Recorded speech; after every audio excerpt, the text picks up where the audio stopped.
Hello, everyone. Welcome to the Mindscape Podcast. I'm your host, Sean Carroll. Human beings have a capacity for reasoning. And I don't mean that in contrast with other animals or anything like that, at least not right now. We're not trying to figure out where we stand in the evolution of life or the hierarchy or anything like that. But some of us like to think that we can actually reason about things sometimes. I don't even mean rationality. Rationality is sort of a particular kind of reason. There's different ways in which we reason about the world. So where did that capacity come from? What is it? How does it work? How do we make it better? This is something we've talked about on the podcast before, and it's a topic of great current interest. People falling prey to misinformation, to cognitive biases, to conspiracy theories, and so forth. How does all that work at a deep cognitive science level? So today's guest, Hugo Mercier, is a French cognitive scientist. He's done a lot of work, and he's written two wonderful books that I can highly recommend. One with Dan Sperber is called The Enigma of Reason, and that's literally about how reason came to be, both as a philosophical question but also scientifically. Back there in the origin of human beings, when did we start using reason to think about things carefully rather than just acting in a if this then that simple kind of way? And one of their main arguments, one of their main points is that reason evolved in order to give reasons for things. Now, that sounds kind of maybe tautological, but the point is to give reasons. In other words, a social function, not just you by yourself or your ancestor by yourself in isolation thinking about the world and solving puzzles, but in order to convince other people to do what we wanted them to do. You know, one of the big breakthroughs in human social cognition is the ability to work together, to make an agreement. If I do this now, you'll do this tomorrow, right? This greatly enabled human beings to cooperate and to build things greater than themselves. So sometimes you can get other people to do what you want just by threatening them, but other times you're going to want to offer a reason, right? Do this because of this reason. Trust me for the following reasons. And so Hugo and Dan Sperber argue that the reason why we invented reason is to give reasons why to other people. In his more recent book called Not Born Yesterday, Hugo makes a very interesting point about our gullibility and our skepticism. You know, that among people who care a lot about rationality and getting the right answer, the idea of being skeptical of crackpot theories is a very, very big one, a very, very important one. Makes sense to me to be skeptical of crackpot theories, but Hugo's point is that, if anything, the usual human failure is on the other side of being too skeptical. But the point is, we're skeptical of the wrong things. We are actually being skeptical of all the enormous piles of information telling us not to believe that kooky conspiracy theory. So rather than being more skeptical of the crazy theories, being more open and honestly evaluating all the potentially contrary information that comes in. There's a lot going on here. You know, reason is a complicated thing, and both how it evolved over time, how it's working in our brains right now, and how we can make it better. These are important questions. It's a very Mindscape-y kind of conversation. Let me occasionally remind you, as always, that you can become a Patreon supporter of Mindscape. You can go to patreon.com/Sean M. Carroll, pledge $1 or whatever per episode, and that helps keep us going. It helps pay for things like transcriptions of every single episode that you can find on the main website, preposterousuniverse.com/podcast. And Patreon supporters get ad-free versions of the podcast and can ask questions for the Ask Me Anything episodes. So use your reason. Give a good reason why you should join the Patreon. And with that, let's go.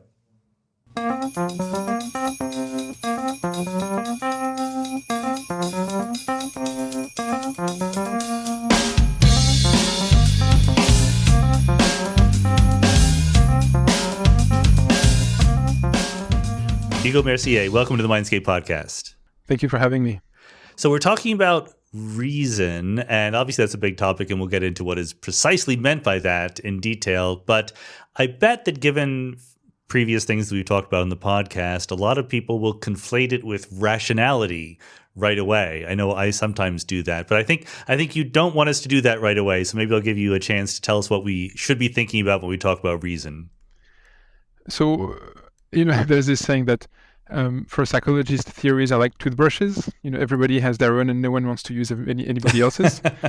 And so we're a field that has a bit of trouble sometimes agreeing on even basic terms. So what I'm going to tell now is kind of my or ours with Dan Sperber, my co-author on that work on reason, definition of what we think reason is.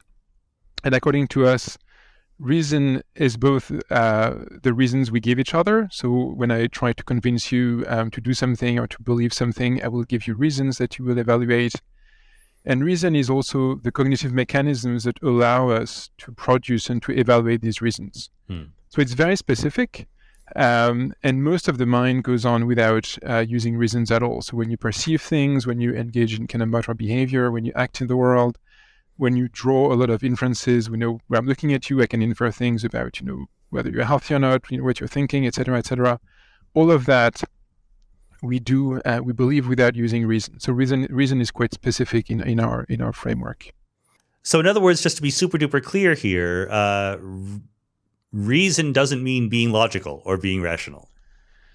No. So, for instance, you can think that most animals are rational in most of the behaviors that they engage in, and according to us, they don't use reason to do that. They have a host of other cognitive mechanisms that function very well, but they don't use reason, and yet they are rational.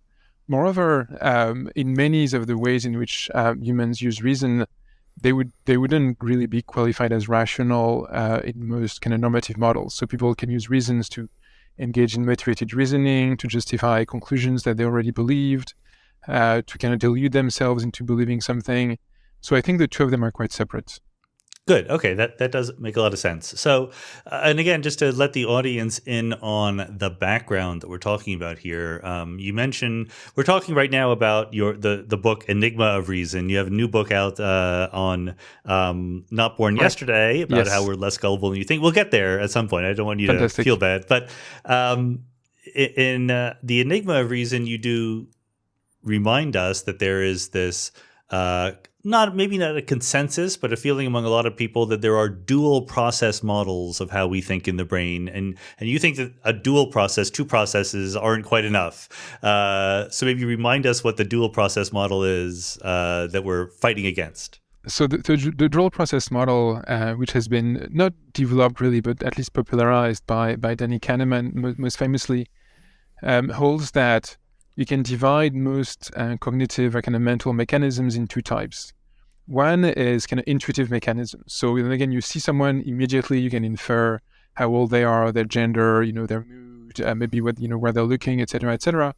And you do that effortlessly, you do that unconsciously, and the conclusion, that person is angry, for instance, just kind of pops into your mind without really knowing, how it got there. By contrast, the system two processes would be things that would be more cautious, more careful, more explicit. So when you're like solving a Sudoku problem, maybe when you're doing, mathematics, you're taking your time, it's effortful, it's demanding, it's conscious. And so I think this dichotomy is quite intuitive, and that's partly, I think, why it is successful. And maybe though I'll confess, I'm in the back of my mind, I just have been talking to Daniel Dennett for several days as he's been visiting Johns Hopkins. And so all of his thoughts are talking to me in the back of my mind. Great thoughts. It's almost like a little homunculus model, because that system two, the cognitive part, is rational all by itself in some way. Yes, that is one of the big problems with this thing, is that in a way we think, well, okay, so system one is the stuff I don't control. But there is, as you were saying, this little homunculus, this little person inside me who is system two. But then obviously, as kind of cognitive scientists, our task would be to explain what that is. Like, you can't solve the riddle of how people act by assuming that there's a little person inside their head. That's just, pushing the problem further. So, I completely agree with that criticism, yeah. And so the obvious thing, if we're going to critique a dual process model, is to say we need a triple or quadruple process model. I mean, what is the direction we should be moving in here? So, yeah, I think so. At heart, I guess I'm an evolutionary psychologist. And one of the insights of evolutionary psychology is that the human mind, exactly as much as any other organ or any like a cell or even any complex artifact or complex piece of code, is made of countless mechanisms that work in relative isolation from each other. So for instance, for you or your listeners who've had any experience building something complex or writing a piece of computer code, if you just write one big thing, it's not going to work. You need to have modules, and each of them is going to accomplish a specific function. That way, if something breaks down, you can figure out what's going on.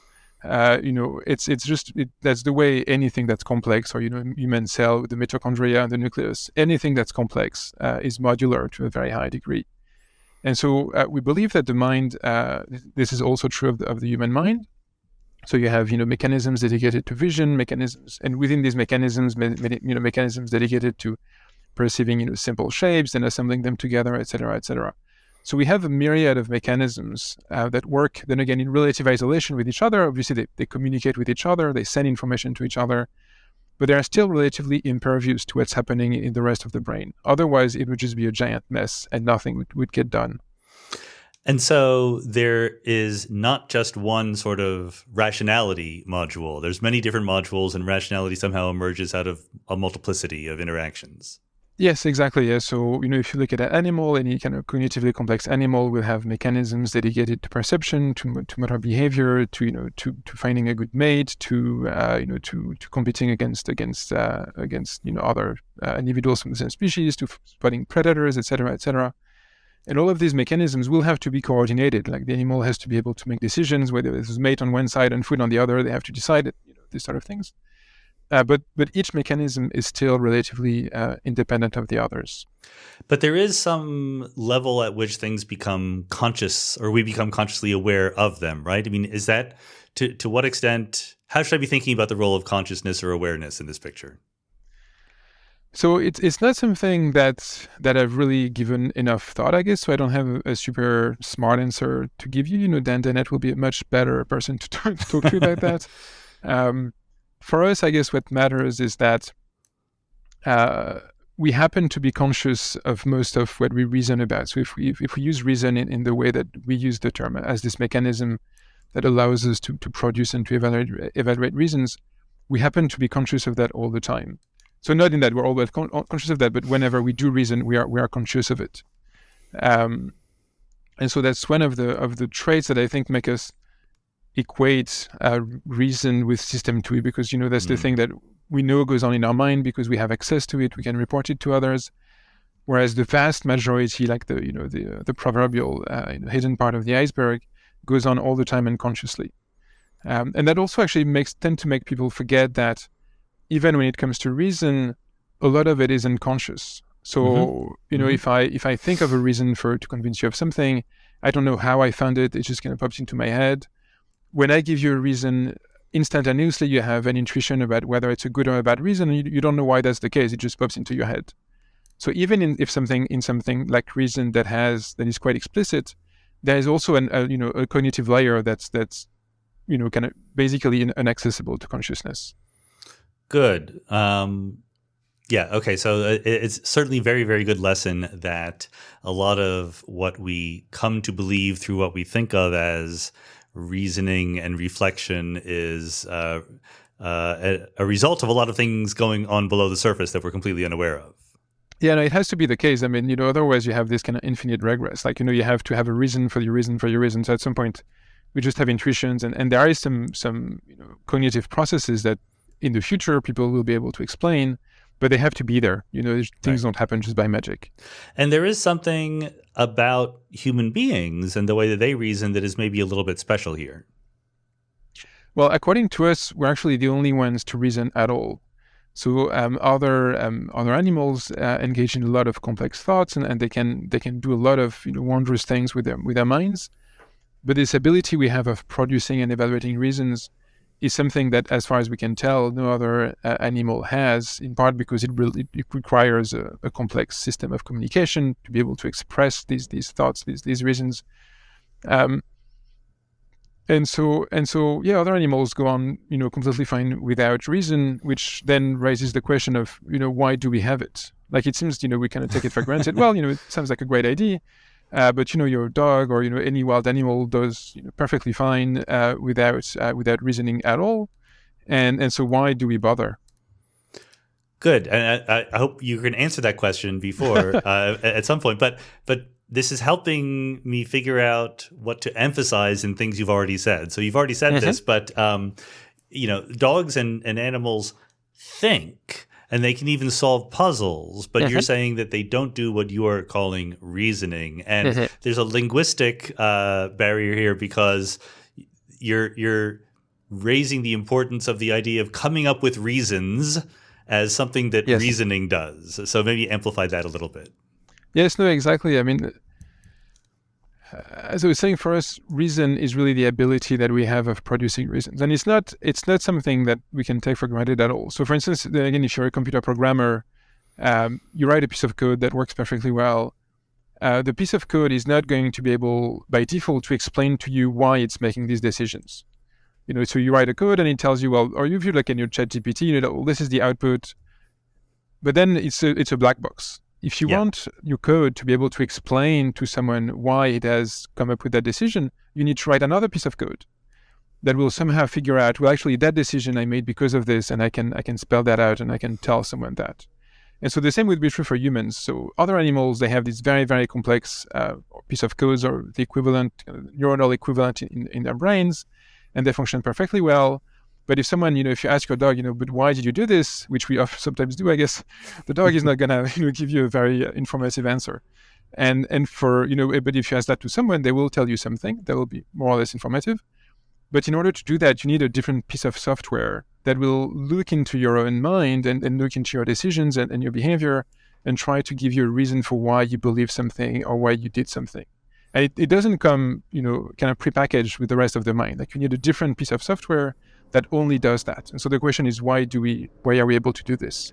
So it's really that meta level, that ability to talk about why we're doing things and to offer reasons. That's what you're saying is a little bit different in humans than in other animals. My cat is very good at opening drawers, but he will not tell me why he's opening them. No, sure, he has very, very good reasons. But yes, and indeed, I mean, we really take it for granted in humans. But we don't expect it of any other animal. I mean, sometimes we ask them why they do things, but it's obviously that we don't expect an answer. And from that perspective, it makes perfect sense that language is closely connected to this, right? The offering up of reasons is something that sounds like it requires a language. Is there a chicken and egg problem about which comes first, reasoning or language? So we believe that for reason to have evolved, for it to have made sense that reason would evolve, our ancestors would already have had relatively complex communication in place. So, as you were saying, we have this theory about why reason evolved that, I'll delve into later. And it just, for us, it doesn't make sense that people would have, or any other animal would have reason if they don't already communicate. That being said, though, what's really crucial is not language per se, but more the ability to understand what people mean more generally. So I can give you a reason by pointing, for instance. If you say, but why do you think that? And there's something in our environment that clearly explains why you think that, I can just point to it. And that's going to, that's going to do the job of explaining to you, well, I believe that, it's like, why do you think that John is here? I can just point to John. And so I don't need language to do that, but I need the ability to express my thoughts in a way that you will understand, and you need the ability to decode, so to speak, that. Okay, but now I guess I'm a little confused because I was gonna happily think that language came along and then we bootstrapped from there to inventing reasoning and the appeal to reasons. But I think animals can also point at things, right? That's a good point. Actually, they in some cases, quite a lot of species, in particular domesticated species, understand pointing. Interestingly, chimpanzees, they can in some very rare contexts, but in most contexts, they don't. Okay. So for instance, if you take a chimp and there's two opaque buckets, and they know that there's food under one of the buckets, and you point to the bucket that has the food, they won't pick it. Then there'll be a chance. By contrast, if you try grabbing one of the buckets, they will know that's where the food is. Okay. That's because they don't assume that you want to help them. They live in a very competitive world, and so they're smart. They know that if you want to pick that bucket, it's the one with the food. But pointing implies that I'm just going to help you get at the food, and it's not something that chimpanzees do to each other a whole lot. So in some contexts, with some individuals who know each other, and they can get pointing, but they usually don't understand it. But like a goat will understand pointing. by human, because goats have a long history of interacting with humans and of humans being kind of nice to them because, the goats, they're hurting them. And so it's not a matter of general cognitive ability. It's more a matter of the relationship that these animals have had with humans or with each other over kind of evolutionary time. But even if they could point, and chimpanzees that have been raised by humans do point to some extent, no other animal has the human ability to express meanings through either words or gestures or any other mean, and to understand what other people mean in that way, in this very kind of flexible, right, open-ended manner. So they have, many, like animal communication is fascinating and endlessly complex, but it's pretty specific. You have kind of one signal to mean one thing. They don't have this kind of general mechanism for communicating meaning that humans have. So when an animal is pointing or when we're pointing and they understand it, it doesn't represent the offering of a reason like it might for a human being. No. It represents, at best, they're going to get some very basic information out of it, like, where some food might be. Got it. But okay. We would say anyway, someone could try to prove us wrong, that they would not understand pointing in the context of offering a reason. Yeah. Okay. So good. So now we can turn to this question of why it's so important. And I think, as you say in the book, there's a double-edged question. Why do we have reason? And then if it's so good, why doesn't everyone else have reason? Like, why doesn't it spread more quickly? Yeah, no, exactly. So you need to have a story or a theory that both explains why we have it and, when we needed to have it, because, like, I was talking about a piece of software, but it's, it's a piece of your brain somewhere, some neurons that are dedicated to the task of finding and evaluating reasons. And neurons take a lot of energy to grow and some energy to maintain. So there has to have been selection pressures that meant that among our ancestors, those that had a better ability to reason managed to kind of outcompete, even if slightly, other individuals. And then if we have a good reason for why humans have reason, then why only us? And so the theory we have is that what characterizes humans, by contrast with other primates at least, is their ability, as we were saying, to cooperate with each other and to communicate with each other. And that is something we do to an extent that is really unprecedented among primates, where many primates have some communication system, they cooperate to some extent with each other, but nothing like what humans are able to do. Is like a whole really different ballpark. And in that context, when you start communicating with each other and cooperating with each other, that creates, we believe, the right environment for reason to evolve.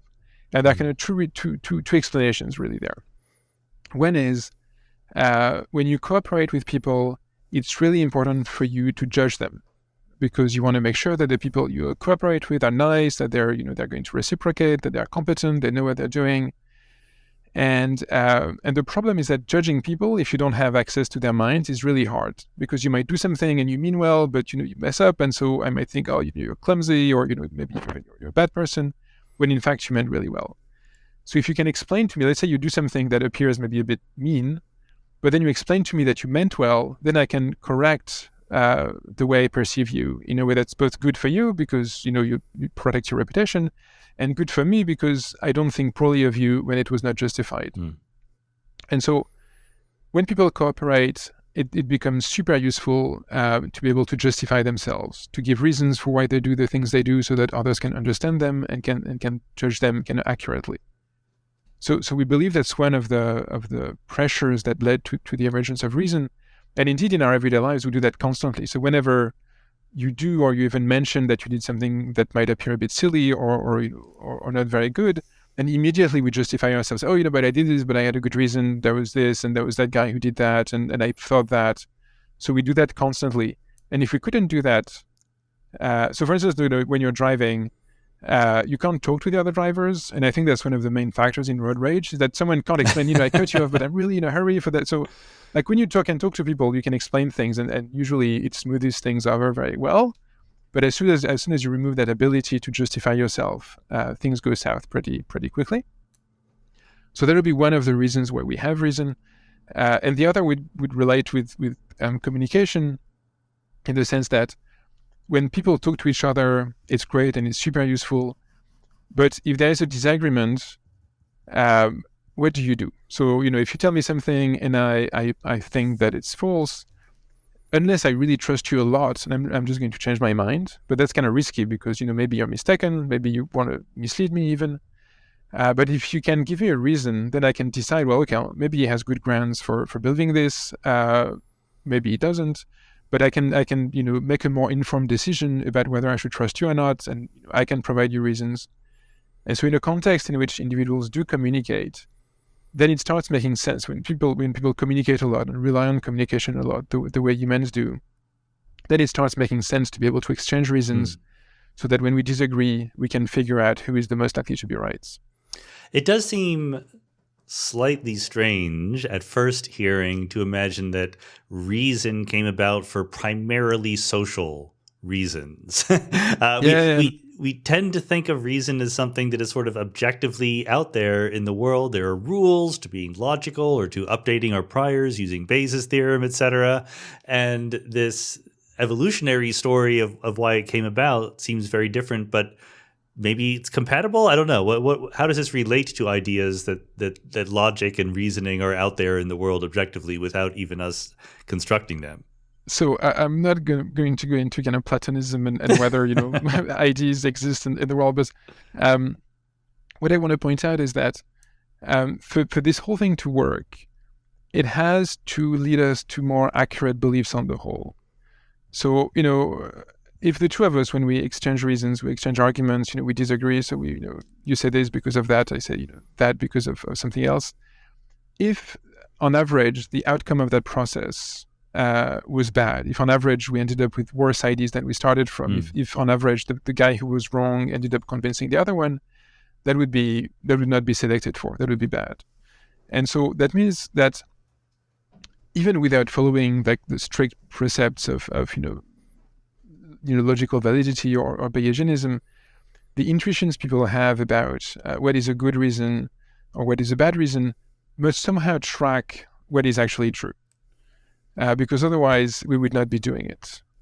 So it is social, but we have to have kind of epistemic benefits at the end of the day. Otherwise, it would not be worth it. Okay, so for the purposes of this conversation, we're imagining that there are things that are true and things that are false. Yes. And however reason evolved, it needs to bring us closer to truth most of the time in order to be effective. To truth or to things that are kind of good for your fitness more generally, I guess. Right.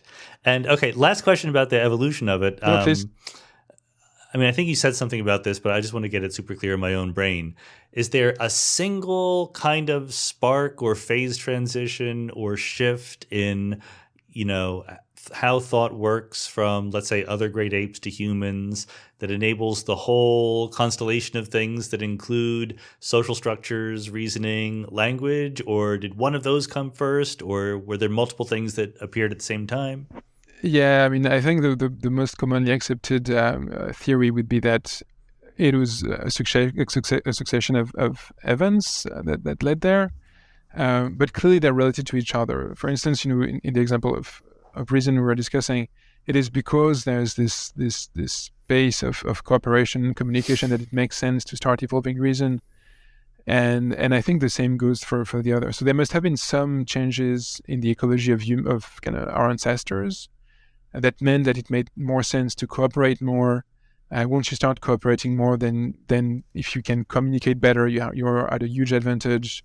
And then when you communicate better, you're even better if you can reason with each other. So there's this kind of, we don't know, I don't think there's an agreement over what is the spark, what is the thing, the initial kind of ecological change that made it, that meant that our ancestors started cooperating more than other primates. Mm-hmm. But once you start going that way, you can see how kind of one thing leads to the other in a relatively natural manner. But they still took hundreds of thousands of years, if not millions of years, probably actually millions of years, and it was pretty progressive. We don't know exactly how or when it happened because we know so little about the species that preceded us. But I mean, we do know things that people are. For instance, we know that Neanderthal probably had language that was as sophisticated as ours. And so that means that our common ancestor and probably people about 300,000 years ago had about the same cognitive capacities broadly that we have. Right. But before that, if you look at species before Homo sapiens, it becomes a bit trickier to infer exactly what they were able to do. Okay. Very good. Yeah. Well, look, there needs to be some questions that we will answer in the future that we haven't completely figured out yet. There's no shortage. But okay, I want to.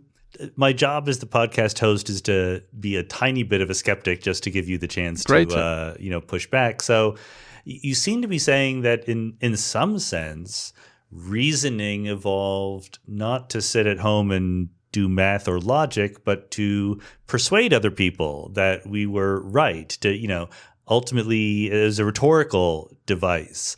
But you want to say that nevertheless it does lead us closer to the truth. So surely there's some cases where the best rhetorical devices are kind of disengaged from the truth. Yeah, so essentially, we think of reason as having two sides. So on the one hand, we use reason to produce reasons and arguments and justifications. And when we do that, we are quite thoroughly biased. So, and that makes sense. So if my goal is to convince you of something, I should have my side bias or a confirmation bias, in the sense that if I start giving you arguments, against my view and for your view, I'm not going to convince you, obviously. So if my goal is to convince you, I need to find arguments for my view and against yours. Mm-hmm. And this is indeed what people overwhelmingly do, whether they want to do it or not. That's just how reason works. But there's this other side of reason, which is how we evaluate arguments.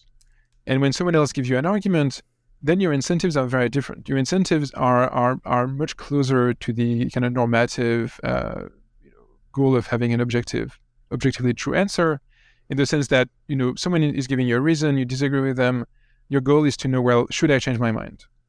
And at the end of the day, you're going to benefit if the beliefs here that you form are more accurate, or if the decisions that you make are kind of more beneficial to you.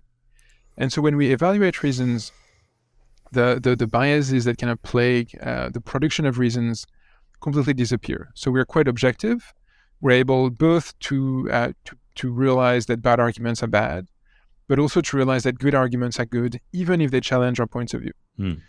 And so when the two of them work together, so when you're talking to someone and people are being of good faith because maybe you have some common incentive, like playing poker or something like that, then it works well. So, I'm going to be biased. When I give you reasons, you will evaluate them quite objectively.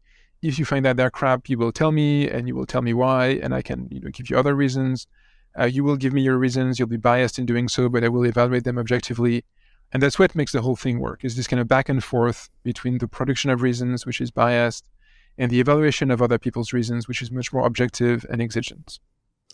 It's pretty easy to come up with examples of people who are relatively reasonable and smart, and yet they have made up their minds about some things, and it's almost impossible to imagine them persuading each other. And I include myself in this on issues from the existence of God to the right interpretation of quantum mechanics, right? Like, I'm too old to really imagine that I will have a dramatic change of my mind on these things. Is that feature of how we think and reason explicable in terms of this framework? I would think so, but not only. So clearly there are things for which it would be hard to imagine that there would be arguments that would be sufficiently strong. Like, when it comes to interpretation of quantum physics, maybe that could be, I think you're just thinking too much in the actual real world, but I am. It's imagine an alternative world in which, some new experimental data comes up and that completely leads logically to a change in the quantum theory framework. I think you would change your mind in that world. Of course. Yeah. So I think reason works quite well on its own. The problem is that reason is not by far the only cognitive mechanism we have or we use. And in many cases, I think what's going on is that there is kind of interference from other cognitive mechanisms, in particular mechanisms related to our social lives, and in particular those that tell us that if you change your mind, you're going to look stupid. And so, we have commitments to our views. People think of us as being, like a lefty or someone who has such and such interpretation of quantum physics in some cases. And rightly enough, that if you were to dramatically change your view, people might think, well, that's weird. Why did you do that? I can't really rely on that person. Or maybe he was wrong all along. So, maybe he's not as competent as I thought he was. And so we do have an incentive to some extent to appear maybe more coherent than we are. And I think we can see that, and we can even feel it ourselves. Like, we've all been of bad faith. So, you're in an argument and the other guy is making a good point, but you refuse to concede. So you have reason telling you, actually, that makes sense. Yeah. But you have this other mechanism telling you, no, this is nonsense. And sometimes actually you can track, at least, kind of in our personal experience, I think, you have a discussion and you don't budge. But then a few days later, you're like, oh yeah, it kind of made sense. So, when you're in the public debate, you don't really change your mind, but in fact, the reason is kind of working behind the scene to make you realize actually some of these arguments were pretty good. Is it fair or unfair to say that we sort of first come to our beliefs and then use reason to justify them, or we use reason to come to our beliefs? So in the overwhelming majority of cases, we come to our beliefs through, everything else in your mind is designed to, or not everything, many other cognitive mechanisms, like perception. You open your eyes, you form a whole lot of beliefs about, the world around you, who is there, what they're doing, etc., etc. Or people, give you testimony, I tell you my birthday, then you believe that my birthday is such and such day. And so we form these beliefs, and then when these beliefs are contested, when people disagree with them, then we come up with reasons. But there are cases in which it's the other way around, and these are the cases in which someone has convinced you with a reason. So, there are, for instance, as an experimental psychologist, we use these little kind of toy problems, mathematical problems that are very simple but very deceptive, and most people get them wrong. But then when you explain the correct answer to someone, they change their minds. Most people change their mind nearly immediately.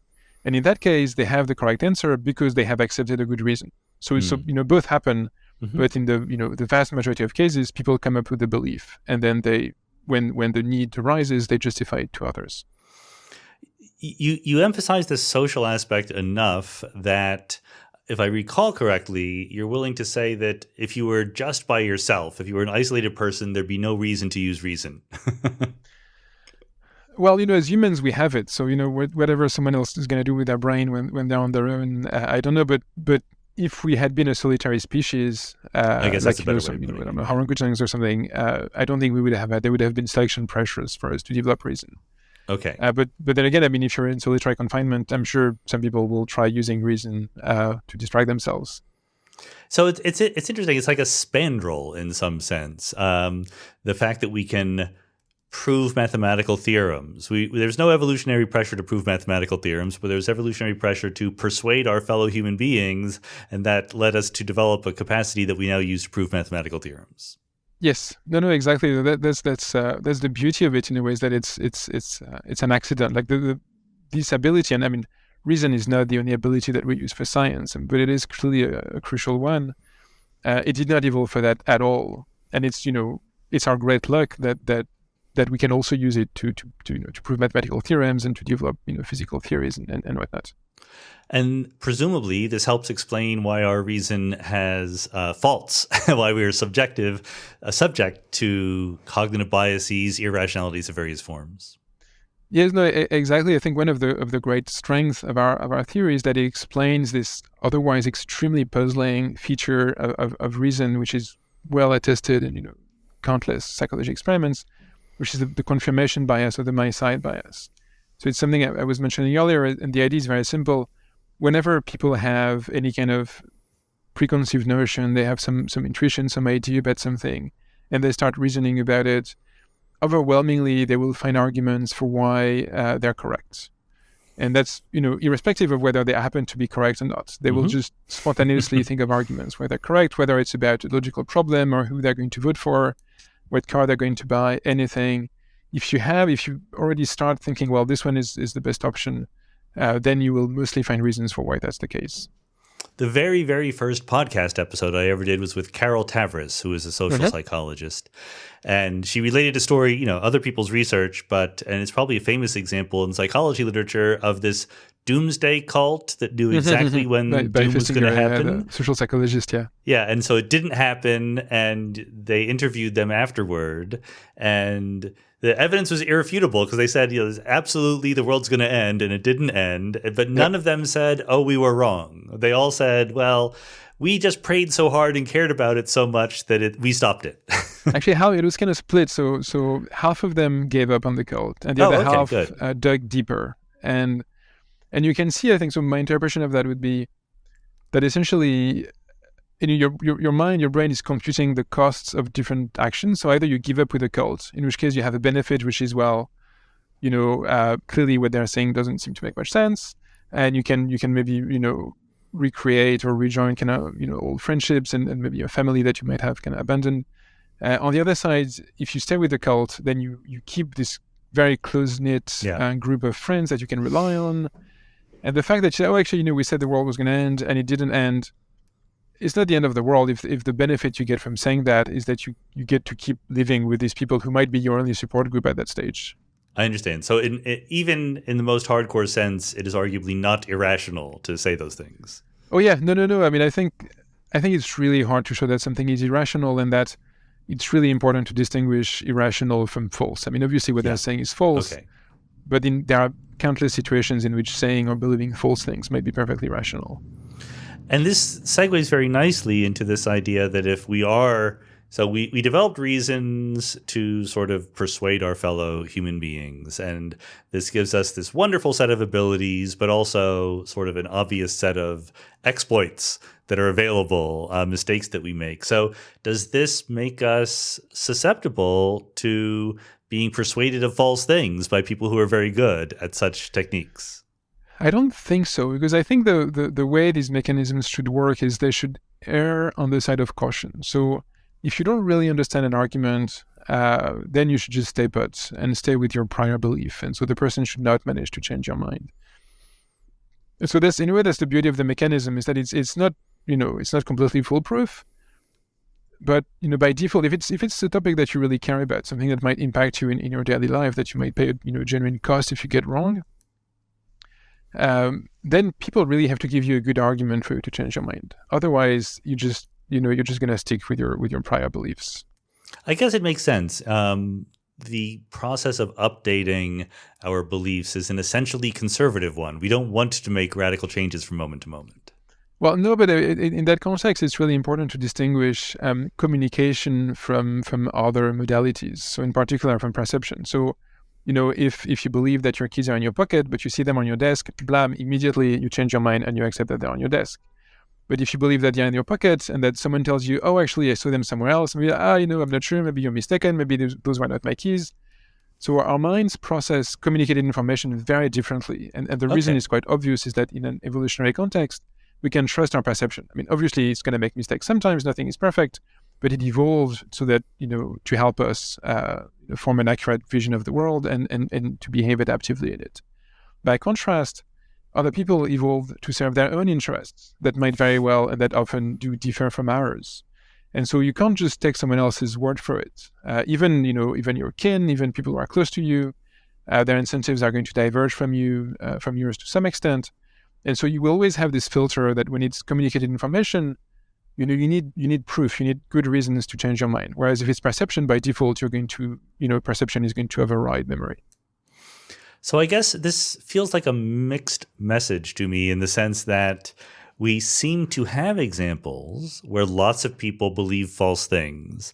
And what you're saying is not, people generally believe true things, but the reason why they're believing false things is not because some very, very persuasive propagandist persuaded them. It's because they were kind of ready to believe these false things. Yes, no, exactly. And I think you can see that because the type of false things that people believe are surprisingly consistent across the world. So people will have beliefs in ancestors, in ghosts, in witches, in some types of gods that you find recurrent, with a lot of fascinating variation, obviously, but the core concepts tend to be recurrent in just about any human society. And if you think of what would be the concepts that would be, like if you were someone who could just, persuade people at will, why make them believe that? I mean, there are so many things that you could make them believe that would be better for you rather than them believing in ghosts, for instance, or in ancestors or whatever, that it's not, it doesn't fit with the idea that someone is just influencing them in whatever way they want. It's just people are prone, as you were saying, to have some beliefs, and it's going to be very easy for them to grow up accepting these beliefs compared to others. And that's the main reason why they have them. You do bring up a couple of fun examples of exactly this. One is fun might not be the right word. One is the skepticism about vaccines worldwide, which you say there's plenty of skepticism out there, but in different parts of the world, the reasons offered for that skepticism are completely incoherent from one to one. Yeah, no, completely. So, and we saw that again during the COVID the COVID vaccine and the resistance in some parts to the COVID vaccine. Is that people believe that other people become vaccine hesitant or kind of anti-vax because they hear that vaccines is going to give you 5G something or whatever else, which sounds great. But anyway, and in fact, it's really the other way around. It's that there is an audience for such views because people have an intuitive resistance to vaccination, and we can tell that because in every country in the world, there are some people who are really anti-vax. Usually, they're a very small portion of the population. There'll be some people who are kind of vaccine hesitant, who are like not so sure. And that has been true from the very beginning of kind of enforced vaccination and inoculation in the UK. And we don't have the same pattern of kind of universal, and not in the sense that everyone resists, but in the sense that everywhere there are people who resist for other types of therapies. Indeed, I mean, obviously there are some therapies that don't work at all that are very successful in many places. And so everywhere in the world, you have this, in some people, this resistance to vaccination, and then it is fed by many, many different stories. It will give you autism, it will give you AIDS, it will give you whatever else, that are kind of custom made to appeal to different cultures. What is the prevalent fear in that culture at that moment that will be then linked to vaccination, but that does not cause the fear in the first place. It seems like rationalization is much more common than rationality, is one motto from this. Yes. So in most cases, we will come up, as you were saying earlier, we'll have a belief, then we'll rationalize it, we'll justify it to others. And it's rarer, although it does happen that we get our minds changed by other people's reasons. And the other example that struck me was the studies of Nazi propaganda. There's this feeling that Nazi propaganda was like hugely successful and led to all these terrible things. But apparently the studies bring into question whether or not they were really changing people's minds. No, exactly. No, that was first picked up on by Jan Kershaw, like a very kind of standard historian, one of the main historians of the Third Reich, who was one of the first to really look at not only what was the content of Nazi propaganda, and there was so much of it, unfortunately, but whether it worked. And his contention, based on kind of his broad knowledge of the data, and also kind of fascinatingly, the Nazi, they had their version of kind of Gallup. They wanted to know whether what the German people were thinking. So they couldn't do a proper poll, but they had some people who were tasked with figuring out what the German people were thinking, inter alia vis-a-vis the propaganda. And what Kershaw thought was that Nazi propaganda worked, so to speak, only when people already believed what the propaganda was saying. Mm-hmm. And so unfortunately, in many places in Germany, Germans were quite anti-Semitic already. And so in these places, Nazi anti-Semitic propaganda was very successful, at least in the sense of being widely accepted and widely spread. But the Nazi made many other efforts, like they wanted to persuade, factory workers to give up communism. They had no luck in that at all. They wanted to impose like widespread euthanasia for the handicapped. And, everybody hated them for it. They wanted the Nazis to be liked, and the Nazis were never really liked in Germany. They liked Hitler, but most Nazi operatives were mostly kind of reviled. So, in many fronts, it was quite kind of unsuccessful. And more recently, there has been more quantitative studies that have managed to look at how effective it had been, the Nazi propaganda, in different ways. And it really confirms Kershaw's conclusion in the sense that it seems to have made things worse marginally in areas where people were already very highly anti-Semitic. But it didn't have any effect or even backfired in areas with kind of low anti-Semitism. So if I'm trying to summarize this, it sounds like these attempts at mass persuasion might work if what they're really doing is just heightening beliefs that are already felt. What about when people just have an empty spot where that belief would be? I mean, can you just go in there and create a belief? Yes. So, but to come back to the first point quickly, propaganda can have many insidious effects, even if it doesn't persuade anybody. So, for instance, once the Germans, rightfully enough, sadly, realized that the government was kind of backing them up in their anti-Semitism, and that if they engaged in anti-Semitic acts, they would not be prosecuted or anything. Then, obviously, it gives them free range to do whatever awful thing they want to do, even if they're without changing their beliefs about, the Jewish people, but they change their beliefs about what would happen to them if they attack them. Right. It also creates these kind of coordination points in which people realize that actually, wow, I'm surrounded by a lot of people who don't like Jewish people either. So, that gives you more strength, and that, allows to take, more action. So all of these things are horrible, but they're not persuasion in the basic sense. Like, these people are already anti-Semitic. The propaganda allows them to realize that the government and that other people also are. And obviously the same thing can happen for good things. Like, people can realize actually there are more people who care about the climate than I thought. So it's not, it doesn't have to be negative, but it's not kind of sheer persuasion. And now I forgot what was the other point that when you don't have a pre-existing strong belief can. So it can.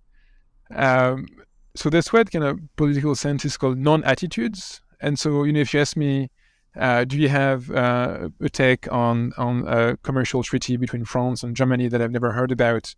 I might try to tell you something because I want you to think I'm knowledgeable, but essentially I have no idea what's going on. And for these kind of attitudes, people are quite easily influenced by people they already trust. So, in the US, if I'm a big, Bernie Sanders fan and I know he has that opinion on that specific topic, then I will tend to agree with him on that. But that only works, as you were saying, for things in which we have an empty slot and we don't have any intuition and we don't believe it will affect us in any way. So it's completely rational at the individual level to do this, because if you trust a guy because you think he has served your cause and your voice for decades, then it makes sense to believe in him on some issue you have nothing about. But it can still be problematic at the collective level, in the sense that public opinion does influence policy. And so if a lot of people believe something, then it might actually influence policy. So people they're not careful individually because it doesn't make sense for them to be really careful about these ideas, but it can still have some kind of societal impact. And yet, there's a lot of effort put into trying to persuade people at large scale, right? Whether it's political campaigns or advertising or entertainment or what have you. Is that just a waste of time, or are they just do they secretly intuit what you've already said, that they can sort of heighten beliefs that are already there if done effectively? I think it's plausible that some of it is a waste of money, especially in the case of advertising. There was a very good book suggesting that if advertisers realize how little advertising works online, Google and Facebook and all of them are going to crumble, and the whole internet as we know it is be kind of threatened. But there's a kind of working are different things. So I think what is clear is that it is not the case that people's preferences are deeply shaped by advertising. So you can't say, well, people are buying, SUVs because of advertising. No, some people like big, powerful cars. That's just something that is there. But if you're an advertising agency, so if you're most people, whether you buy one SUV or a very similar model from another brand, it makes very little difference to you. So, the fact that you want to buy an SUV is because of your preferences that you had before. But from the point of view of the brand, whether you pick their SUV or some other SUV makes obviously all the difference. Sure. And so advertising can still work, not in making you buy an SUV instead of a Mini, but in making you buy maybe, one SUV compared to another model that is, pretty much the same. So it's not changing your mind; it's just shifting your brand awareness in a way. At the margin a little bit, and even these effects are relatively small. Right. But that can be a win for advertisers, even if it doesn't imply that people have really changed their minds dramatically. I should mention that studies show that advertising on podcasts is very effective. But actually, there was this brilliant anecdote speaking of podcasts on the Freakonomics podcast by Steve Levitt, in which he recounted being hired as a consultant by a big company that sold hardware tools. Okay. And he was asking them, so they were asking him to look into the advertising they were doing, and they were spending like dozens of millions of dollars a year. It was this big company, so like big spending. You think, well, they're going to think really carefully about what they're doing. And what he reported is that essentially they had no idea what they were doing. And they say, look, we know advertising works because every year before Father's Day and before Christmas, we do a lot of advertising, and then people buy more tools. In fact, well, maybe it's Father's Day, so people bought tools anyway. And so, it's a lot of money might be wasted in that domain. Yeah. Well, so tell us more a little bit about what are the, I guess, I'm thinking of this sort of medical analogy. What are the forms of resistance or inoculation we have against being gullible to crazy claims, whether it's at a personal level or a mass level? Like, is there something that the individual listeners can say, oh, yes, if I sharpen my ability at this, I will become less gullible? So on the whole, I mean, I'm sure there are ways of achieving that, but my take on this is that people are already too conservative, if anything. So the problem is not that people accept things too easily, is that they reject things too easily. And so if you take vaccine hesitant or anti-vax people, I think they can go in with this preconception against vaccination, which is to some extent understandable. You're injecting something into someone who's healthy, et cetera, et cetera. So, and it's it's mistaken, but you can see the intuition, I think. So they go in with this. And then the issue is not that they gullibly accept messages because they already have that viewpoint. The problem is that they reject the medical consensus on vaccination. And I think for most of us, what we should think about more is, how can I open my mind more? What is the information out there, maybe from people who come from different disciplines, different, political parties, different countries, whatever, different, ethnic background, whatever, that what are these people saying that I might be missing out on because I don't trust them, because I don't listen to them enough? I think that's a much more important question than what are the messages that now I'm being influenced by in a bad way. Well, that's very interesting. It would suggest that rather than valorizing skeptical thinking, although there's a place for that clearly, but open-mindedness or willingness to contemplate ideas you don't already have is maybe even more valuable if you want to reach new insights you don't already have. Oh yeah, no, by I would say by orders of magnitude, because by default we tend to be quite conservative, and so we evolved in an environment that was obviously vastly different from the one we're in now, and so for our ancestors, they knew just about everybody they would ever talk to in their lives, and they could discuss things at length, and so if someone has a good idea, that whether they're knowledgeable in that area or not, you can whether you can trust them or not, you can talk about it and exchange arguments. So it's quite likely that you'll end up changing your mind if it's warranted.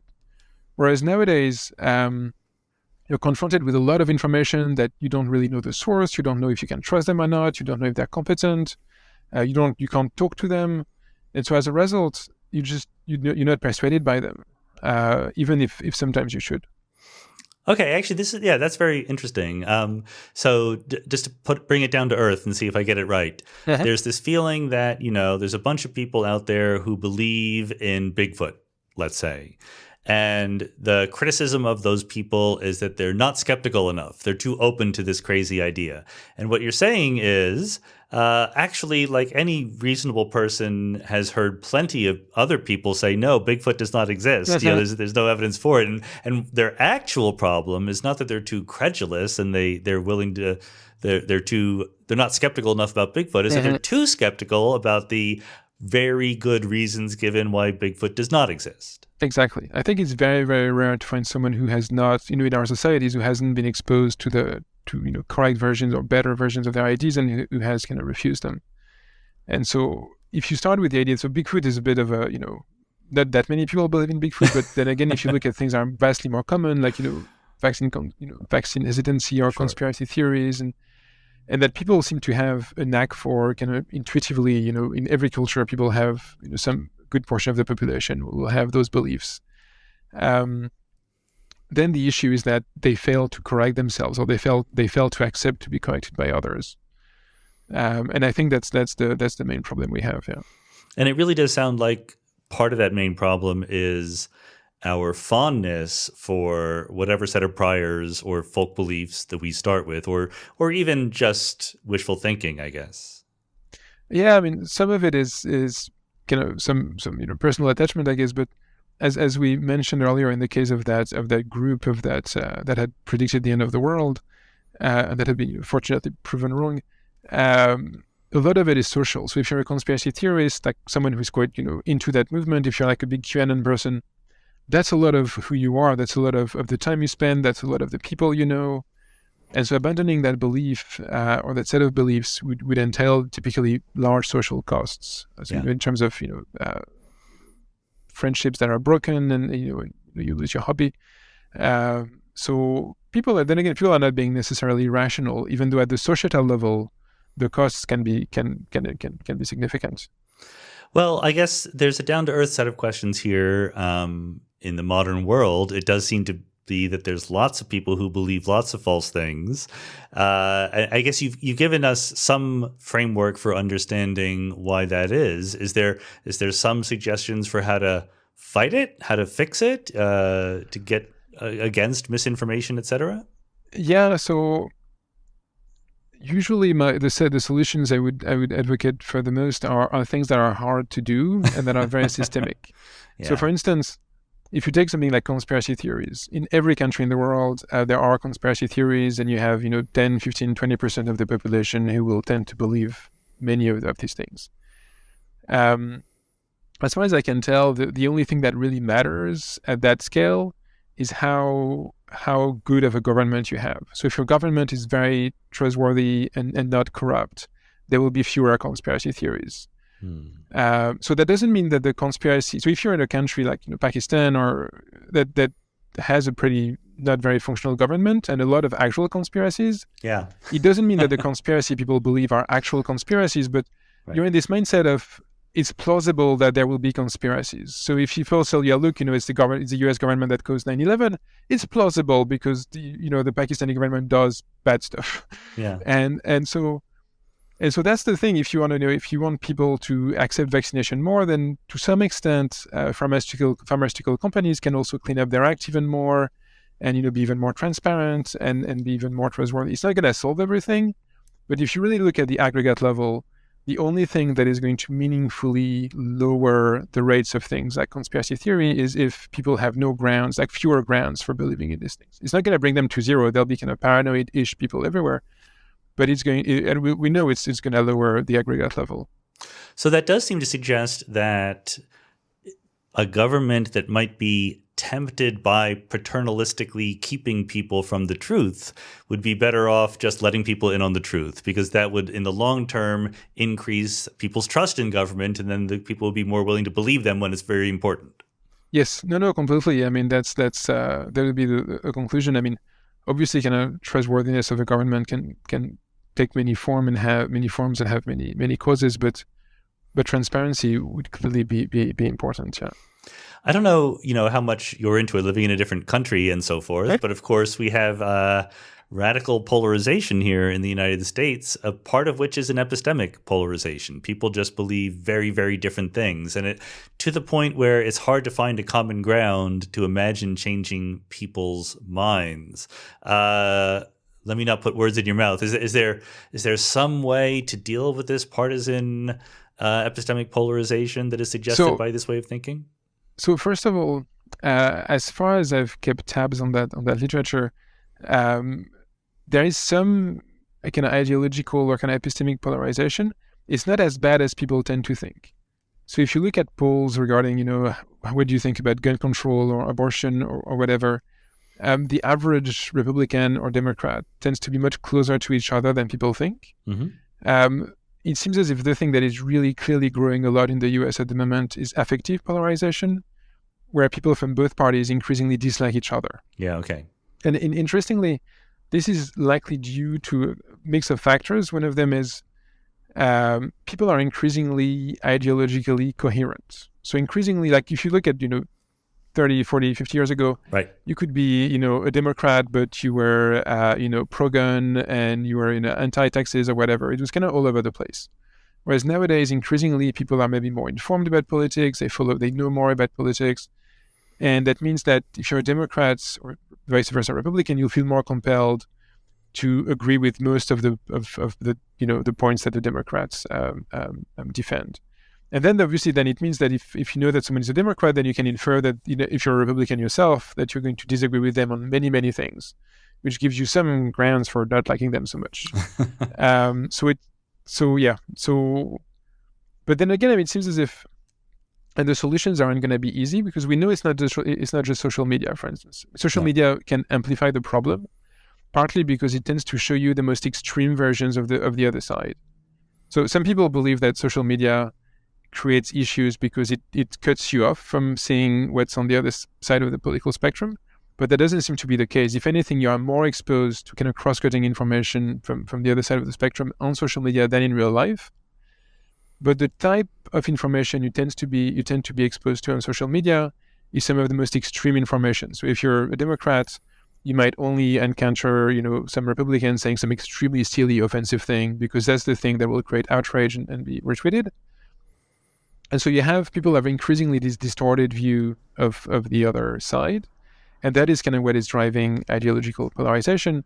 But as a caveat to that, obviously social media has been rising in just about every country, but there hasn't been a rise in affective polarization everywhere. So clearly affective polarization, social media on its own is not sufficient to generate kind of by magic or by necessity, affective polarization. And some people suspect that in the US, this is still kind of racial tensions and other kind of historical problems that still kind of haunts the US and that may be amplified by social media, but it's not just social media. But I'm wondering, it's interesting that it's not the same everywhere. It is not also just the US, right? It is also true in some other places. So it's not some weird in between. But I'm wondering how much of it is just, I talked to Ezra Klein about polarization here in the United States, and part of it is just sort of a game theoretic calculation on the part of the politicians that undermining trust in the other side helps them win. And maybe this points to a fundamental instability of democracies in a world where technology lets people get messages out so effectively. That's possible. That's quite pessimistic, but I don't know. It's possible. On the whole, I tend to be quite skeptical of overly pessimistic stances about the effect of new media, partly because, across history, for every new type of media, whether it's print or whatever else, there has been a lot of people saying it's going to be the end of the world. And in every case, it has made things better. So, I want to believe that this series is going to continue. But clearly, modern societies have issues that, I think people tend to underestimate the potential of social media. So, for instance, there's a lot of talk about the effects of kind of TikTok on teenagers, and teenagers are only consuming TikTok, and it's terrible. But in a way, before social media, there was literally no way of reaching to teenagers en masse. They don't read the New York Times. They talk to their friends. Whereas now you do have something that possibly, the government or, other organizations can use to convey messages to teenagers at a large scale that was not possible before. So there are dangers, but there are also a lot of opportunities that increasingly, hopefully, people will tap for the best. Yeah, no, my inclination is always, like you, to try to be optimistic about these things, especially because, like you say, we've really come a long way and been able to do some great things with things that seemed scary. But also, it is kind of our job, if we are in a new situation, does that raise new dangers, right, for the old, reliable forms of government and social organization that we have been relying on for so long? It does. If anything, it's probably it speeds things up in a way. So it makes social change happen faster. So it's not clear. It dramatically changes the direction in which it's going to happen, but you can see how it can happen faster because just people communicate better. They can coordinate more easily.